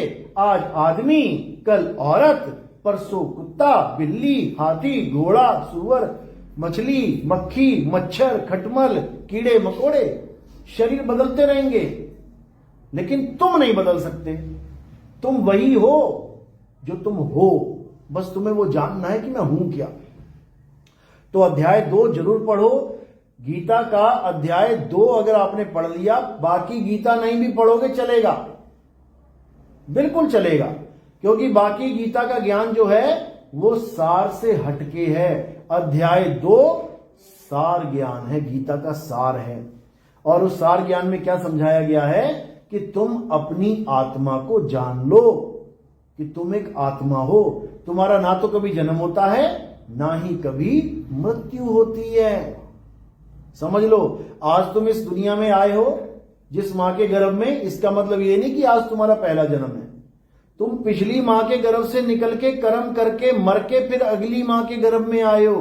तभी तो तुम्हें सुख और दुख भुगताए जा रहे हैं। छोटा सा बच्चा पैदा हुआ, किडनी फेलियर हो गया। छोटा सा बच्चा पैदा हुआ, दिल में छेद हो गया। अब उसने ऐसा कौन सा कर्म किया भाई कि उसका दिल में छेद हो गया, किडनी फेल हो गई, फेफड़े गल रहे हैं? क्यों? उसने ऐसा कौन सा कर्म किया? कर्म का भुगतान कैसे मिल रहा है उसको? पिछले जन्मों का। तो इसी प्रकार पिछले जन्मों के सारे कर्म करते करते आज हम इस संसार में आए हैं और सारे कर्मों के भार हमारे सिर के ऊपर ही हैं। कुछ नहीं पता कब किसको चलते चलते लकवा मार जाए, कब किसका एक्सीडेंट हो जाए, पैर कट जाए, कब किसकी दोनों आंखें चली जाएं, कब किसका शरीर जल जाए, गल जाए। कुछ नहीं पता इस संसार में। ये संसार इतना खतरनाक है जितना तुम सोच भी नहीं सकते। तुम्हारी सोच से परे खतरनाक ये संसार है। ये सोचो, अभी युद्ध हो जाए ना, अभी एक बम गिर जाए तो चिथड़े ही चिथड़े दिखेंगे तुम्हें चारों तरफ। तुम कहोगे बाप रे बाप, कहां आ गया मैं। अभी सब कुछ शांत है तो लग रहा है बस यही है, एक मकान बनाए दूसरा भी बना लूं, तीसरा भी बना लूं, राजपाट कर लूं, राजा बन जाऊं यहां का। और जब यहां मिसाइलें गिरने लग जाएंगी ना तो सिर छुपाने के लिए भागोगे, कहां फंस गया हे भगवान, ले चलो मुझे यहां से। समझ लो, ये इतना खतरनाक जंगल है जिस जंगल में हम आ चुके हैं, बस हमने क्या कर दिया है, जंगल को शहर बना दिया है। आदि मानव जब आए थे जंगल में आए थे, एक झोपड़ी तक नहीं थी, लेकिन आज देखो बिल्डिंगें बनी हुई है, कोई छोड़ने को तैयार ही नहीं है। सब कह रहे हैं यही रहेंगे, यही है असली घर, यही है अपना धाम। लेकिन ये अपना घर नहीं है, कुछ समय के लिए मिला है। तुम 100 मंजिलें भी बना लोगे ना, तब भी छोड़ के जाना पड़ेगा तुम्हें। और ये मत सोचो कि तुम नहीं जाओगे, तुम भी जाओगे। रोज देख रहे हो कोई ना कोई निकल रहा है, अटैक आ रहा है, मर रहा है, वीडियो देख रहे हैं, नासी नासी लड़की गिर गई। हम भी गिर जाएंगे एक दिन। अब कोई कहे कि हाँ सबने गिरना है, अरे गिरना सबने है, लेकिन तुम करने क्या आए हो इस दुनिया में वो तो जान लो। मरना सबने है, लेकिन काम क्या करने आए हो, मरने से पहले क्या काम ऐसा कर लो कि तुम्हारा जन्म सफल हो जाए, वही नहीं पता किसी को। हिंदू राम राम जपने में लग गया, राधे राधे ओम नमः शिवाय जपने में लग गया, मुसलमान अल्लाह अल्लाह करने में लग गया, नमाजें पढ़ने में लग गया, सिख वाहिगुरु वाहिगुरु जपने में लग गया, वो ईसाई चर्च में जाके जपने में लग गया। ये जपने अपने का वाला काम नहीं है। क्या करना है, अपनी आत्मा को जानना है। जैसे ही आपने अपनी आत्मा को जान लिया तो आपको क्या होगा, आपको ये बोध हो जाएगा कि मैं शरीर नहीं आत्मा हूं। और जैसे ही ये बोध हो गया तुम्हें कि मैं शरीर नहीं मैं आत्मा हूं, उसके बाद तुम्हारे जीवन से मौत नाम का शब्द खत्म हो जाएगा। उसके बाद तुम कभी मरोगे ही नहीं। कबीर साहब समझा रहे हैं वाणी में, हम ना मरिब मरिब संसारा, हमको मिला जियावन हारा। कबीर साहब कह रहे हैं अब मेरी मौत नहीं हो सकती, मैं मर ही नहीं सकता कभी। क्यों? क्योंकि मेरे गुरु ने मुझे आत्मा का ज्ञान दे दिया। मैं समझ गया कि मैं आत्मा हूं। जब तक मैं नहीं समझा था कि मैं आत्मा हूं, मैं अपने आप को आदमी, अपने आप को औरत, अपने आप को बच्चा बूढ़ा जवान मान रहा था। मेरे दिमाग में ये फीड कर दिया गया कि बेटा ये तेरी डेट ऑफ बर्थ है और एक दिन तू मर जाएगा। यही सबसे बड़ा झूठ है इस संसार का। लोग कहते हैं सबसे बड़ा सच क्या है, मौत सबसे बड़ा सच है। मौत सबसे बड़ा झूठ है इस संसार का। कोई मरता ही नहीं है, कोई कभी नहीं मरता। अगर मरी जाए तो स्वर्ग कौन जाए, नरक कौन जाए? मर ही गया तो जाएगा कौन? जा रहा है, इसका मतलब मरा नहीं है, मरा नहीं है। एक धोखा है आंखों का कि देखो मर गया, मरा नहीं है। उसको तो यमदूत ले जा रहे हैं मार मार के। मर ही गया होता तो यमदूत मार किसको रहे हैं? यही समझना है, कोई नहीं मरता। मरने का मतलब क्या है, सोया मोया एक बराबर। जैसे आप सोते हो, जब आप सोते हो तो क्या होता है, आप आराम से चादर तान के सो गए। अब दुनिया देख रही है आप सो गए, लेकिन क्या आप सो गए? कभी नहीं सोते। उसी वक्त तुम दूसरी दुनिया में प्रवेश कर जाते हो। अब क्या दिख रहा है तुम्हें? हाथी आ रहा है सामने से, शेर आ रहा है दहाड़ता हुआ, तुम पानी में गिरे हुए हो, तुम बचाओ बचाओ कर रहे हो, तुम्हें कुएं में फेंक दिया। अरे तुम तो सो रहे हो, तुम तो सो रहे हो, तुम कुएं में कैसे गिर गए? क्योंकि तुम सो नहीं रहे हो। सो कौन रहा है? तुम्हारा शरीर सो रहा है और तुम क्या कर रहे हो? तुम कुएं में गिरे पड़े हो, बचाव बचाव कर रहे हो। इसी प्रकार जब आदमी मरता है तो मरता नहीं है, वो शरीर मरता है। जो शरीर सोया था वही शरीर मर गया। तुम कुएं में थे, अब तुम नरक में गिरोगे जाके, मरे नहीं तुम। अच्छे कर्म किए हैं तो तुम्हें स्वर्ग में ट्रांसफर कर दिया जाएगा। स्वर्ग और नरक क्या होता है? सपने में दोनों का खेल चलता है। सपनों में दोनों के डेमो दिए जाते हैं आपको। जब आपको अच्छे अच्छे सपने आते हैं, लॉटरी लग गई, करोड़पति बन गए, खूब बढ़िया नाच रहे हो, गा रहे हो, खा रहे हो, पी रहे हो, वो स्वर्ग है। और जब देखा भूत प्रेत आ गए पकड़ने के लिए, शेर दौड़ा रहा है, कुत्ते भगा रहे हैं, डूब रहा हूं नदी में, ये नरक है। और इन दोनों का ही अनुभव करवाया जाता है मरने के बाद आपको। वहीं जाना है आपने वापस घूम के। उसको सूक्ष्म जगत कहते हैं, उसको सूक्ष्म सृष्टि कहते हैं। वहां कौन जाता है? सूक्ष्म शरीर जाता है। आपकी इस बॉडी के अंदर एक और शरीर है जिसको सूक्ष्म शरीर कहते हैं। उस शरीर को कौन पकड़ के ले जाते हैं? यमदूत पकड़ के ले जाते हैं। इस वाले को हाथ नहीं लगाते, ये तो पड़ा हुआ है, इसको वो छुएंगे भी नहीं, ये तो जला दो दफना दो, कोई फर्क नहीं पड़ता। लेकिन जो सूक्ष्म शरीर है उसको पकड़ के लेके जाएंगे और हालत खराब कर देंगे उसकी। और ये मत सोचना कि उसको मारेंगे तो हमें क्या पता लगेगा। सपने में जब शेर पीछे पड़ता है या तुम्हें कोई मारता है, तुम हड़बड़ा के जब उठते हो तो कहते हो शुक्र है वो सपना था। इतनी हालत खराब हो जाएगी मरने के बाद, शरीर छोड़ने के बाद, और कोई सहाय नहीं है। याद रखना, वो छोटा सा ट्रेलर दिया जाता है तुम्हें रोज कि बेटा यहीं आना है तुझे, देख ले कैसे कर्म करने हैं। समझ लो, जब तक हमें खतरनाक सपने आ रहे हैं इसका मतलब काम खराब है भाई। अब करना क्या है, बचना कैसे है? ना तो यहां और ना तो वहां, इन दोनों जगत में अपने आप को उलझने नहीं देना है, बिल्कुल नहीं देना है। यानी इस संसार को भी झूठ मानो और उस संसार को भी झूठ मानो, स्वर्ग नरक को भी झूठ मानो, कुछ नहीं है ये। कबीर साहब वाणी में समझा रहे हैं, अज्ञानी को स्वर्ग नरक है हरि जाने को नाही, और जिस भव से सब लोग डरत हैं सो भय हमरे नाही। यानी जो आत्मज्ञानी होगा वो ना तो कभी स्वर्ग जाएगा, ना कभी नरक जाएगा, ना कभी गोलोक जाएगा, ना कभी शिवलोक जाएगा, ना कभी ब्रह्मलोक जाएगा। वो किसी लोक में नहीं जाएगा, ना वो सतलोक में जाएगा, ना वो अलख लोक, अगम लोक, अनामी लोक, वो किसी भी लोक में नहीं जाएगा। क्यों? ये सारे लोक बनाए गए हैं और जो चीज बनती है वो एक दिन बिगड़ जाती है। तो वो कहां जाएगा? वो अपनी आत्मा में समाएगा। वो ना इस शरीर में रहेगा, ना वो सूक्ष्म शरीर में रहेगा, वो दोनों को खत्म करके अपने आत्म स्वरूप में रहेगा। क्योंकि वो दोनों जगत इसी मन के बनाए हुए हैं। याद रखो, मन तुम्हें इस काया में भी भरमाता है, मन तुम्हें उस काया में भी भरमाता है। अब तुमने क्या कर दिया? मन को ही मार दिया। जब मन को मार दिया तो दोनों में से एक भी काया नहीं बचेगी, क्योंकि बनाने वाला ही खत्म हो गया। इसीलिए साहिब ने कहा, मन को मार गगन चढ़ जाई। गगन चढ़ जाई का मतलब क्या है? मुसलमानों को पूछो खुदा कहां रहता है, क्या बोलेंगे? कहेंगे 7वें आसमान पे रहता है, गगन में ही है वो। लेकिन गलती से वो इसको आसमान समझ रहे हैं कि पहला आसमान है, फिर दूसरा आसमान है, तीसरा आसमान है, 7वें आसमान पे खुदा बैठा है। अरे भाई, एक आसमान तो तुमने रॉकेट से क्लियर कर ही दिया ना, तो ऐसा रॉकेट बना दो कि 7वें आसमान पे चला जाए, मिलाओ अपने खुदा से। क्यों नहीं मिलाते?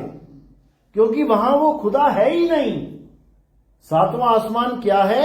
जब हम गुरु धारण करते हैं वो हमें 7वें आसमान का भेद बताता है कि कैसे आसमान पे जाना है।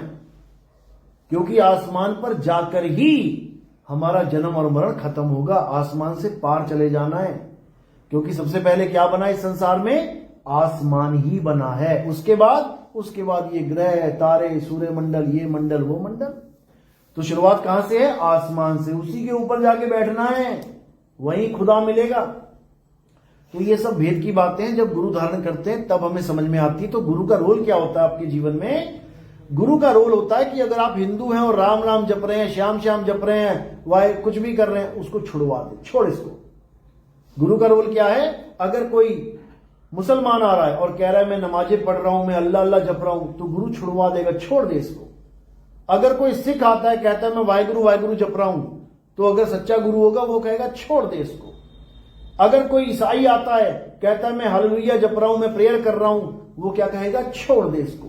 यानी हिंदू से राम छुड़वा देगा, मुसलमान से अल्लाह, सिख से वाहिगुरु छुड़वा देगा, ईसाई से उसका जीसस, गॉड छुड़वा देगा बिल्कुल। और करवाएगा क्या? जिसको तुम अल्लाह कह रहे हो, जिसको तुम राम कह रहे हो, जिसको तुम वाहिगुरु कह रहे हो, जिसको तुम गॉड कह रहे हो, उस तत्व का ज्ञान करवाएगा। तत्व का ज्ञान करवाएगा, वो कभी नाम का ज्ञान नहीं देगा तुम्हें। तुम्हारे जीवन में नाम देने वाले गुरु आ रहे हैं, इसीलिए दिक्कत है। जिस दिन तत्व का ज्ञान देने वाला गुरु आ जाएगा, सारी प्रॉब्लम खत्म हो जाएगी। अध्याय 4 34वां श्लोक यही समझाया कृष्ण जी ने। हे अर्जुन, जो ज्ञान मैं तुम्हें दे रहा हूं, ये ज्ञान जो तुम्हें मैं दे रहा हूं, इसको प्रैक्टिकल में लाने के लिए, यानी इसको अनुभव में लाने के लिए क्या करना है, तुम ऐसे तत्वदर्शी संत के पास जाओ, दंडवत प्रणाम करके छल कपट रहित होकर उनसे ज्ञान प्राप्त करो।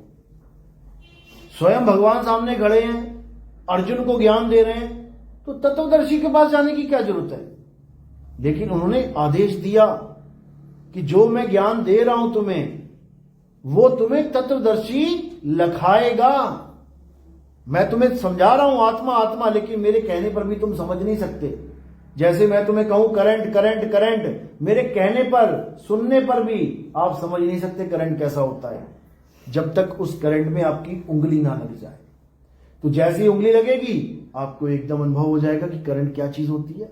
इसी प्रकार गीता का ज्ञान अर्जुन को थ्योरी पार्ट में समझाया गया आत्मा के बारे में, लेकिन जब प्रैक्टिकल की बात आई तो क्या बोल दिया कि तुम ऐसे तत्वदर्शी संत के पास जाओ जिसने उस परम तत्व का यानी आत्मा का अनुभव किया है। वो तुम्हें बताएगा कि आत्मा क्या होती है, और एक बार आत्मा का अनुभव होने पर तुम कभी अज्ञान को प्राप्त नहीं करो। उसके बाद तुम्हारे लिए राम, अल्लाह, वाहिगुरु, गॉड ये सब एक ही हो जाएंगे। यानी जिसने पानी पी लिया वो कभी पानी के नाम पे झगड़ा नहीं करेगा। उसके लिए जल, वाटर, नीर, तोय, पानी सब यही है जो उसने पी लिया है। तो इसी को समझना है और कुछ नहीं करना है। तो क्या करना है, सोई गुरु पूरा कहावे, जो दो अक्षर का भेद बतावे। कौन से दो अक्षर, एक मैन मेड अक्षर, Hindi, Punjabi, Urdu, French, German, Japanese, Portuguese, Spanish, दुनिया भर की लैंग्वेजेस, सारे अक्षर एक छुड़ावे, इनको छुड़वा दे, छोड़ दे इसको। अब क्या करे, एक लखावे, यानी जिसके ये नाम हैं, जिस तत्व के ये नाम रखे गए हैं, राम, अल्लाह, वाहिगुरु, गॉड, खुदा, उस तत्व का लखाव करा दे। तब प्राणी निज घर को जावे, तब जाकर ये प्राणी, ये जीवात्मा अपने निज धाम पहुंचेगी, अपने असली घर पहुंचेगी, इस माया की नगरी से पार पहुंचेगी। तो कह रहे हैं सोई गुरु पूरा कहावे, दो अक्षर का भेद बतावे, एक छुड़ावे, जो इंसानों ने नाम बनाए हैं ये सब छुड़वा देवे, एक लखावे यानी तुम्हें तुम्हारी आत्मा का ज्ञान करा देवे। तब प्राणी निज घर को जावे, तब जाके ये प्राणी की मुक्ति होगी। इसके अलावा और कोई रास्ता नहीं है। चाहे गीता पढ़ लो, चाहे कुरान पढ़ लो, चाहे बाइबल पढ़ लो, चाहे ग्रंथ कोई भी पढ़ लो, यही इसी का जिक्र मिलेगा तुम्हें। गुरु ग्रंथ साहब में बोला है आत्मदेव पूजिए गुरु के सहज सुभाए, यानी अगर पूजा करनी है तो आत्मदेव की पूजा करो। बाइबल में बोला है कि परमात्मा कौन है, द होली स्पिरिट। अब होली स्पिरिट क्या है, होली स्पिरिट का मतलब है पवित्र आत्मा। तो भैया हमारे पास भी तो है आत्मा, कि हमें ईसाई बनने की जरूरत है। कृष्ण जी आत्मा आत्मा आत्मा करके चले गए, नहीं समझ में आया हिंदुओं को। अब जीसस होली स्पिरिट कह रहा है तो समझ में आ रहा है, हिंदू से ईसाई बनते चले जा रहे हैं। अरे वही आत्मा हिंदुओं के पास भी है, वही ईसाइयों के पास भी है, वही मुसलमानों के पास भी है, उसका नाम रूह रख दिया है। रूह अविनाशी, जिसका रूह फना नहीं हो सकती, अब रूह के पीछे पड़ जाओ। कहने का मतलब वो वस्तु एक ही है, सबके पास है, लेकिन तुम्हें उसका एहसास नहीं है, इसलिए दिक्कत है। तो क्या करना है अब सबको अपनी आत्मा का ज्ञान लेना है। कौन किस धर्म में है, किस मजहब में है, किस पंथ में है, इससे कोई फर्क नहीं पड़ता। हिंदू को मुसलमान, मुसलमान को सिख, सिख को ईसाई होने की जरूरत नहीं है। क्या करना है, जो मेरी आत्मा है मुझे उसका ज्ञान हो जाए बस। और वो आत्मा कहां है, वो किसी मंदिर में नहीं है, वो किसी गुरुद्वारे में नहीं है, वो किसी चर्च में, वो किसी मस्जिद में नहीं है। वो कहां है, वो आपके पास है। कबीर साहब समझा रहे हैं, मोको कहां ढूंढे रे बंदे, मैं तो तेरे पास में। वो आत्मा बिल्कुल आपके पास है। सबकी आत्मा अपने अपने पास है ना। घर तो नहीं भूला कोई, घर भूल आया, कोई घर नहीं भूल के आ सकता। अपने साथ लेके आए हो, आप अपने साथ लेके आए हो, तभी ये शरीर यहां तक पहुंचा है। अगर आत्मा रास्ते में शरीर छोड़ देती तो तुम यहां पहुंच ही ना पाते। यानी ये प्रूफ है कि आत्मा तुम्हारे पास है, लेकिन कहां है, है मेरे पास, तभी तो मेरे हाथ पैर चल रहे हैं, लेकिन है कहां? बस इसी का मुझे ज्ञान नहीं है, इसीलिए मेरे पास राम नहीं है, इसीलिए मेरे पास श्याम नहीं है। और जैसे ही मुझे आत्मा का ज्ञान हो गया तो राम, श्याम, हनुमान ये सब भगवान मेरे पास आ जाएंगे, क्योंकि ये शरीर नहीं है, ये आत्मा है। इनको शरीर मत मान लेना कि कृष्ण जी आदमी है, वो तो कछुआ भी है, वो तो मछली भी है, अरे वो तो लड़की भी है। भस्मासुर को किसने मारा था? औरत आई थी मारने के लिए। अब तुमको विष्णु जी औरत कैसे बन गए विष्णु जी? वो तो आदमी है। यानी वो आदमी औरत वाला खेल ही नहीं है उनके पास। वो जब चाहे आदमी बन जाए, जब चाहे औरत बन जाए। तो उसको क्या कहोगे तुम, आदमी है कि औरत? आदमी वो होता है जो औरत नहीं होता है, औरत वो होती है जो आदमी नहीं होता है। और अगर आदमी औरत दोनों नहीं है उसको नपुंसक कहते हैं। तीन ही कैटेगरी है। आदमी वो है जो औरत नहीं है, तो विष्णु जी तो औरत भी बन जाते हैं। अभी जो कुंभ मेला चल रहा है, राक्षसों को जब वो बूंद पिलाने लग गए थे, राहु ने पी ली थी, तो किसने गला काटा था? आदमी ने कि औरत ने? औरत ने। तो तुम कैसे कह रहे हो कि विष्णु जी केवल आदमी है? वो औरत भी है, वो मछली भी है, वो कछुआ भी है, वो वरा भी है, वो सब कुछ है, लेकिन वो कुछ भी नहीं है। वो कुछ भी नहीं है, वो एक आत्मा है। तो जब आपने आत्मा को जान लिया तो समझ लो कि आपने विष्णु जी को जान लिया। आपने आत्मा को जान लिया, समझ लो आपने शिव जी को जान लिया। आपने आत्मा को जान लिया, आपने जीसस को जान लिया। आपने आत्मा को जान लिया, आपने सबको जान लिया। अब कुछ जानने के लिए शेष नहीं है। बस इसी आत्मा का ज्ञान चाहिए। इसी आत्मा का ज्ञान ना होने पर सब झगड़ा कर रहे हैं, सब लड़ रहे हैं, झगड़ रहे हैं, और केवल अक्षरों को पकड़ पकड़ के। सारे अक्षर खत्म कर दो, सारा झगड़ा खत्म हो जाएगा। कोई गॉड नहीं, कोई अल्लाह नहीं, कोई वाहिगुरु नहीं, कोई राम नहीं, कुछ नहीं। अब क्या चलेगा? तत्व ज्ञान। अगर तेरा रब है तो बता रब क्या है। अगर तेरा राम है, बता राम क्या है। अगर तेरा वाहिगुरु है तो बता वाहिगुरु कहते किसे हैं। अब बताओ तत्व ज्ञान। नहीं बता पाएगा। क्यों? क्योंकि नाम में फंसे हुए बचपन से। केवल नामों को भगवान मान के बैठे। जय श्री राम, जय श्री राम। कैसे बोला? आत्मा की वजह से। अल्लाहू अकबर कैसे बोला? आत्मा की वजह से। सत श्री अकाल कैसे बोला? आत्मा की वजह से। हालेलुया कैसे बोला? आत्मा की वजह से। और आत्मा नहीं, अब बोल के दिखा। ना मुंह से राम निकलेगा, ना श्याम निकलेगा, ना हनुमान निकलेगा, ना शंकर निकलेगा, ना माता शेरावाली निकलेगी, ना अल्लाह अल्लाह निकलेगा, ना वाहिगुरु, ना गॉड निकलेगा। यानी सबको निकालने वाला कौन है? आत्मा। तो इसी आत्मा को जानोगे तो सारे नामों से परे हो जाओगे, तत्व ज्ञान में आ जाओगे, और तुम्हारा 100% कल्याण होगा। इसके अलावा सब झूठ है। बात समझ में आ रही मेरी? ऐसा तो नहीं कि कुछ नहीं समझ में आ रहा है, ऊपर से जा रही है सारी बातें। तो जब सत्संग सुनोगे, हमारे सत्संग आते हैं यूट्यूब चैनल पे, कहत कबीर सुनो भाई साधो नितिन दास। कहत कबीर सुनो भाई साधो तो आपको सुना ही है आपने। कहत कबीर सुनो भाई साधो, आगे मेरा नाम है नितिन दास। जब ये लगाओगे तो वहां पे चैनल का नाम आ जाएगा। 2 चैनल आ जाएंगे, एक कहत कबीर सुनो भाई साधो और एक कहत कबीर सुनो भाई साधो नितिन दास, दोनों आ जाएंगे। दोनों में सत्संग डाले हुए मैंने। धीरे धीरे धीरे धीरे, शुरू में नहीं समझ में आएगा, याद रखना शुरू में, क्योंकि ये हायर स्टडीज हैं। समझ लो 12वीं करने के बाद कॉलेज में जाने पर भी कई लोगों को समझ में नहीं आता कि कॉलेज में क्या पढ़ाया जा रहा है, फेल हो जाते हैं वो। समझ लो 12वीं कर चुके हैं, इतना लेवल बढ़ा चुके हैं कि कॉलेज का ज्ञान समझ में आ जाए, लेकिन फिर भी नहीं समझ में आता, कई लोगों को फेल हो जाते हैं। तो इस प्रकार हार नहीं माननी है। धीरे धीरे सुनना शुरू करोगे, 90% 95% बातें ऐसे चली जाएंगी हवा के ऊपर से, सिर के ऊपर से, तुम्हें पता ही लगेगा मैं बोल के आ गया। लेकिन कोई एक बात ऐसी दिमाग में घुस जाएगी कि उसके बाद वही जरिया बनाती जाएगी आगे से आगे ज्ञान समझने का। और एक बार अगर ट्रैक पे आ गए, समझने में आ गए, तो तुम्हें हर चीज समझ में आने लग जाएगी। फिर तुम्हें समझ में आ जाएगा जिस चीज के लिए मैं भटक रहा था जन्मों जन्मों से, जिस चीज के लिए मैं इंसान जन्म लेके गुरुओं के पास, मंदिरों में, मस्जिदों में भीड़ लगी पड़ी है, लाइनें लगी पड़ी हैं। किस चीज के लिए?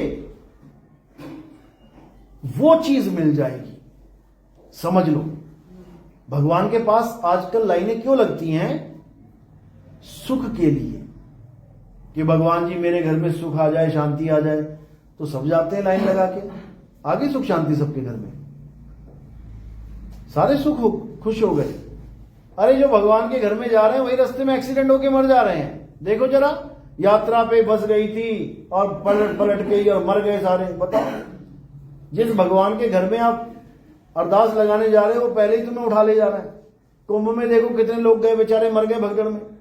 अरे पाप धोने गए थे कि पापों का फल भोगने गए थे? वहां पे पाप कटवाने गए थे कि पापों का फल भोग के मरने गए थे? वहां पे फल ही भुगतवा दिया साथ के साथ ही।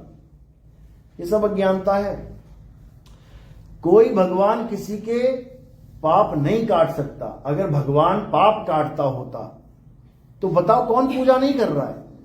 और पूजा करने के बाद फिर भी दुखी हैं, फिर भी पाप नहीं कट रहे हैं, भोगना ही पड़ रहा है। तो कहने का मतलब, ऐसा कोई भगवान नहीं है जो तुम्हारे पाप काटे। पाप काटने के लिए ये शरीर मिला हुआ है, इसी पे कटेंगे सारे पाप। राम जी के अपने पाप नहीं कटे। कैसे? बाली को मारा राम जी ने, बाली ने मरते मरते श्राप दे दिया, जैसे तूने मुझे मारा है मैं भी तुझे मारूंगा। कट गया क्या? अगला जन्म लेना पड़ गया उनको। कृष्ण जी का पैर में तीर मारा बाली ने, तब जाके वो कर्म कटा। समझ लो, विष्णु जी ने नारद के साथ खिलवाड़ किया, कर्म बना लिया। 14 साल भुगतने के बाद वनवास में तब जाके कटा वो। तो भगवान के नहीं कट रहे, तुम्हारे कैसे कटेंगे? नहीं कट सकते। समझ लो। तो क्या करना है? कर्मों से न्यारा हो जाना है, और उसका एक ही तरीका है, गीता में ही लिखा है। हे अर्जुन, ये आत्मा अकर्ता है, ये कभी कुछ करता ही नहीं है, लेकिन इसको भ्रम में डाल रखा है। ये जीवात्मा की बात चल रही है कि जीवात्मा अकर्ता, ये कुछ नहीं करता, लेकिन इसको भ्रम में डाल रखा है। किसने? मन ने, माया ने, 3 गुणों ने, 25 प्रकृतियों ने, कि ये तूने किया, तूने किया, तूने किया। जैसे ये रुमाल उठाया, किसने उठाया? किसने उठाया? हाथ ने उठाया। ये हाथ ने उठाया, ये आत्मा ने नहीं उठाया। ये हाथ क्या है? 5 तत्व, 25 प्रकृति, 3 गुण, मन और माया का खेल है। अब ये हाथ ने उठा के कर्म अपने ऊपर लदवा लिया जीव ने, कि मैंने उठाया। जीव नहीं उठा सकता। जीव देख रहा है, मैंने इसको देखा, देख रहा हूं मैं, उठाओ इसको। कैसे तो उठाओगे? मैं इसको उठा ही नहीं सकता। मैं केवल देख सकता हूं, मैं दृष्टा हूं, मैं देख रहा हूं, मैं कुछ कर नहीं सकता। करेगा कौन? हाथ करेगा। चलेगा कौन? पैर चलेगा। मारेगा कौन? ये शरीर मारेगा। मैं ना चलता हूं, ना मैं मारता हूं, ना मैं कुछ करता हूं। यही समझा रहे हैं। हे अर्जुन, आत्मा अकर्ता है, लेकिन मन और माया में ऐसा उलझ गया है कि ये अपने आप को कर्ता मान बैठा है। बाबा नानक समझा रहे हैं कि जब लग जानू मैं हूं कर्ता, तब लग गर्भ जून में फिरता। जब तक मैं अपने आप को कर्ता मान के बैठा हूं कि मैंने ये किया, मैंने ये किया, मैंने, अच्छा तूने किया, चल फिर भोगने के लिए तैयार हो जा। इसलिए अकर्ता होके रहना है। समझाया भी, हे अर्जुन, कर्म कर, फल की इच्छा मत कर। क्योंकि अगर तू कर्ता बन के कर्म करेगा तो तू फल की इच्छा जरूर मांगेगा कि मैंने किया है जी, मुझे फल मिलना ही चाहिए। तो एक तरह से वो कह रहे हैं कि अकर्ता हो जा, कर्म कर, लेकिन फल की इच्छा मत कर। हो गया ना फ्री, बिल्कुल फ्री हो गया। एक किसान ने खेत बोया, बोने के बाद अगर वो ये सोच रहा है कि बहुत अच्छी फसल हो भगवान, फंस गया वो। क्यों? अच्छी फसल नहीं हुई, उजड़ गई, तो क्या होगा? दुखी हो जाएगा। अरे भगवान लुट गया, तबाह हो गया। अब क्या करना है? फसल बो, छोड़ दो। हो गई तब भी तेरी, नहीं हुई तब भी तेरी, हो गए मुक्त। यही एक तरीका है। कर्म करो, फल की इच्छा मत करो, फल की इच्छा करी, फंस गए। एक ही तरीका है मुक्ति का। और अकर्ता भाव में रहना है कैसे? अपनी आत्मा को जान के। जिस दिन आपने जान लिया कि मैं कौन हूं, उस दिन आप मुक्त हो जाओगे। अब आपको कुछ करने की जरूरत नहीं है। अब एक फ्लो के साथ बहते जाओ, यानी संसार में जो हो रहा है उसके साथ बहते जाओ, कर्म करते जाओ, जिम्मेदारियां निभाते जाओ, और उसके बाद अकर्ता होके मुक्ति को प्राप्त कर लो। बस सिंपल, इतनी सी बात है। चलो, तो आज का सत्संग यही समाप्त करते हैं। बोलिए परमपिता परमात्मा की, सदगुरु बंदी छोड़ कबीर साहिब की, सभी संतों की, सभी भक्तों की, आज के आनंद की, सकल हंस को बंदगी साहेब बने।